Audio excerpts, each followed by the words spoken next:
Welcome back to Questing Beast. I'm Ben. Today we're taking a look at the Isle of the Plangent Mage. So this is a new adventure scenario for old school essentials and other assorted OSR systems, and is written by Don Stroud.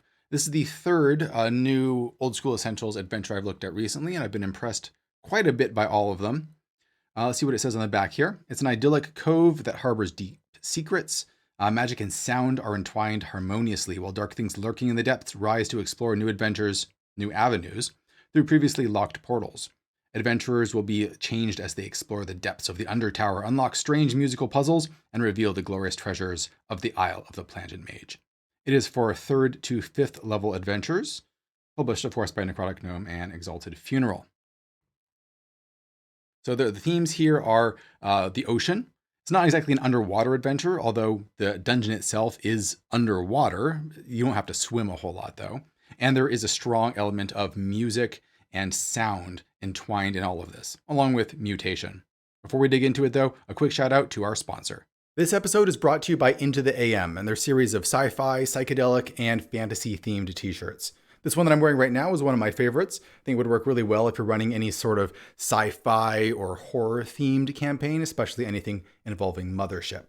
The shirts are all very affordable and very comfortable as well. I've been wearing these things for months, and they're still some of my favorite t-shirts to wear. People walk up to me and compliment me on them all the time. If you head down to the description below, you can check out my link, where if you click on that, you will get 10% off everything on their web store. And they often have other deals running as well for you to check out. All right, let's get back to the show. All right, so first of all, what do we get on the end pages? On the front end pages, we get a map of the region done in a hex map, where you have the beach over here. This is the actual land. There's a little town here, and then this is the island where you can travel to, and then there is a little hole in the island there that leads to this underwater tower down here that you can explore, and it has a lot of these viewing portals poking out into the ocean. This is a side view of it. If we look at the back pages, we find all of the different maps of each level. There are 8 levels to this dungeon, but each level is quite small. They're 5 to 7 or 8 rooms each, so they're pretty quick to explore. And you're going down and down and down, exploring deeper and finding more secrets, unlocking more mysteries. General introduction here is for levels 3 through 5. In general overview, we have Cetus the Plangent is a wizard. This is a wizard's tower, although it's a little bit of a twist because it's going downwards underwater. Cetus the Plangent has vanished. This wizard has, it turns out, accidentally turned himself into a whale and gotten beached, and he's dead. So you don't have to worry about him, but you do have to worry about the stuff that is now creeping around inside his tower. His tower is part of a plan to commemorate his late wife, Cassandral, and it involves a lot of musical magic. There's a really powerful monster called the Night Trawler, not Crawler, that you can explore, that you can encounter down there. It's full of all sorts of weird bits and pieces of flotsam and jetsam that it has incorporated into itself and then mutated over time into a horrible beast. And there is a Plangent, Cetus the Plangent's masterpiece, the Resounding Assembly, which is this huge musical instrument, which, if unleashed, could raise a sunken continent to the surface if you activate it properly. So that's a great example of players having a huge impact on the setting. Too often adventurers really want to play that down and don't want to give the players too much power. They don't want them to exert too much control over the setting lest things go, out of control.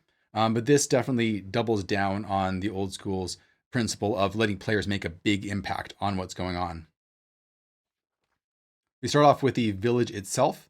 It's made of a bunch of different little buildings, each of which is named after the pieces of ships that it has incorporated into its architecture.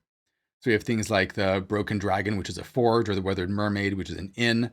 Each of them has the person running it. Everyone has a little bit of a fishy appearance to them, kind of like the Shadow over Innsmouth, Innsmouth is I believe the Lovecraft story. But they're not necessarily sinister at all. They just live near the ocean, and you get a little fishy at a certain point. Some rumors that you can encounter, things like Cetus is really a bard, not a wizard at all. False. Though you might be forgiven for thinking that, given his proclivity towards music. Or things like pirates attack the island, killing everyone. Also false. We have a list of all the treasure that you can find there. There's a total of there's 34,000 gold pieces that you could recover, and that's a lot of experience points, though quite a bit of it is hidden and hard to get to. Random happenings, we have random encounters for the island, for the waters, and for the beach. But most of the time, you'll be using these, the random encounters for inside the wizard's tower. About half of these are pretty innocuous, and half of them are pretty dangerous. Dangerous things could be like some pirates, or some cone snails, or the night trawler itself. But less dangerous things could be stuff like a cast of tiny red crabs scurries along the floor and walls seeking an exit. Just some flavorful stuff. Oceanic mutations. Mutation is a big theme here. There's lots of different ways for your character to turn into a horrible ocean mutant thing, just by messing around with stuff, going through portals. So if you're into character mutation, this could be the place for you. Trying to have some descriptions of the locations along the coast. There's a transporting pool, which can mutate you. Some pirate treasure. If you look in the right spot, you can dig it up. And we get right over to the island. There's a monument risen from the depths here, some old huts. Some teenagers are hanging out on this island. They watch this lighthouse, which isn't really a lighthouse. It's a giant like spire of coral that is filled up with water.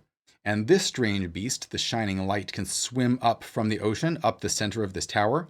And these teenagers feed it, and it glows in response, acting like a lighthouse, which is really neat.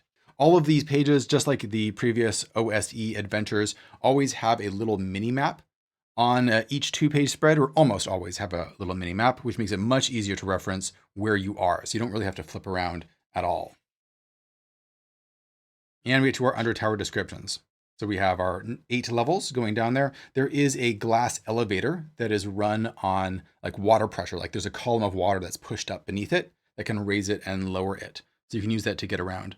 It's not always going to open on every level. Sometimes you're going to have to find other ways around because the whole facility has been rather damaged ever since Cetus has gone away.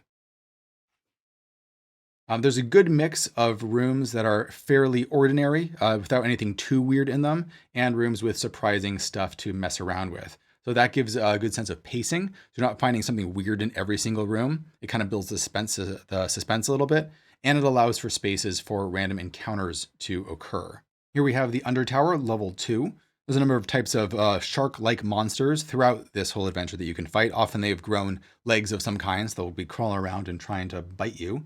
We get our first sense that there's a strong music or sound theme to this adventure with this big room, where there are these powerful speakers in this surround sound configuration. And you can mess around with the levers in the room to produce different kinds of sounds. There's also the first time that we encounter one of these pipe rooms. So it's a room that has a number of these iron wheels, these big wheels that you can turn. And when you crank them, you can hear water rushing through the pipes nearby. And you see a little gauge move from like red to green to show that something has been activated. There's frequently 2 of these wheels here. So for example, this one has an iron wheel, which just, you can hear water moving through the pipes. And then a wooden wheel where water rushes once again. But the wooden wheel's gauge moves into green, and the rhythmic sound of a xylophone can be heard through the wall. If you look for a secret passage, you can actually find where the xylophone is. So each of the levels of this tower have a room where a musical instrument can be activated, and it's being played automatically by water power. And if you activate all of these throughout the tower, then some big stuff can happen. There's the rooms of the right and left lungs, these giant lungs that are pumping air throughout the whole building, which I love. If you destroy those, the air quality is going to go downhill pretty quickly. Some seaweed-covered zombies, a harp collection belonging to the dead wife that you can return to her, and we have a summoning ambiance room. So this room, you can sit here and there's a giant like force field leading out to the ocean. And you can look out into it and summon different types of underwater creatures by the way that you play different types of ambiance music, different vibrations. Reminds me a lot of a scene in the video game Riven, where there is this throne in this sort of bubble underwater where you can summon different types of creatures. I really love that.